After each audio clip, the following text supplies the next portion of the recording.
Mga anak, sandali na lang ninyo ako makakasama.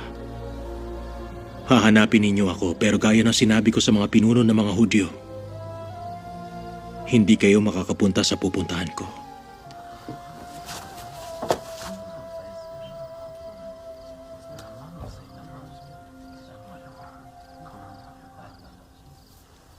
Kaya isang bagong utos ang ibinibigay ko sa inyo.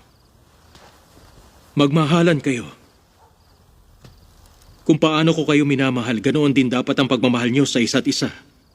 Kung nagmamahalan kayo, malalaman ng lahat ng tao na mga tagasunod ko kayo. Nagtanong si Simon Pedro kay Jesus. Panginoon, saan po kayo pupunta? Sumagot si Jesus. Sa ngayon ay hindi ka makakasama sa pupuntahan ko.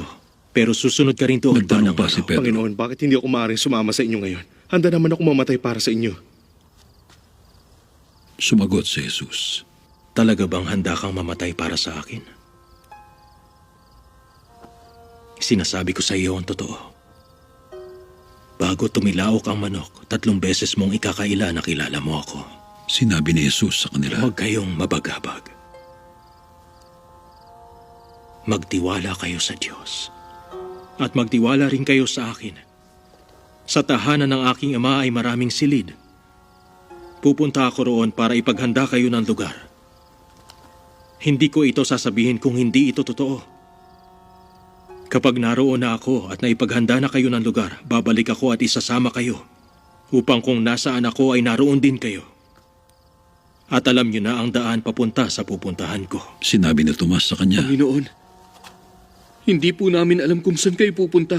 Paano po namin malalaman ang daan? Sumagot si Jesus. Ako ang daan, ang katotohanan at ang buhay. Walang makakarating sa Ama kung hindi sa pamamagitan ko. Kung kilala niyo ako, kilala niyo na rin ang aking Ama. At ngayon nga ay nakilala at nakita niyo na siya. Sinabi ni Felipe sa kanya. Panginoon, ipakita niyo po sa amin ang Ama. At sapat na iyon sa amin. Sumagot si Jesus. Felipe, ang tagal na nating magkasama. Hindi mo pa rin ba ako kilala? Ang nakakita sa akin ay nakakita na rin sa Ama. Paano mo nasabing ipakita sa inyo ang Ama? Hindi ka ba naniniwala na ako ay nasa Ama at ang Ama ay nasa akin? Ang mga salitang sinasabi ko sa inyo ay hindi nanggaling sa akin, kundi sa Amang nasa akin.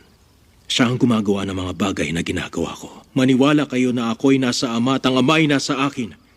Kung ayaw ninyo maniwala sa sinasabi kong ito, maniwala man lang kayo dahil sa mga ginawa ko. Sinasabi ko sa inyo ang totoo. Ang sumasampalataya sa akin ay makakagawa rin ng mga ginagawa ko at higit pa rito ang magagawa niya. Dahil pupunta na ako sa Ama. At anuman ang hilingin niyo sa aking pangalan, ay gagawin ko upang maparangalan ang Ama sa pamamagitan ko na kanyang anak. Oo, gagawin ko ang anumang hilingin ninyo sa aking pangalan.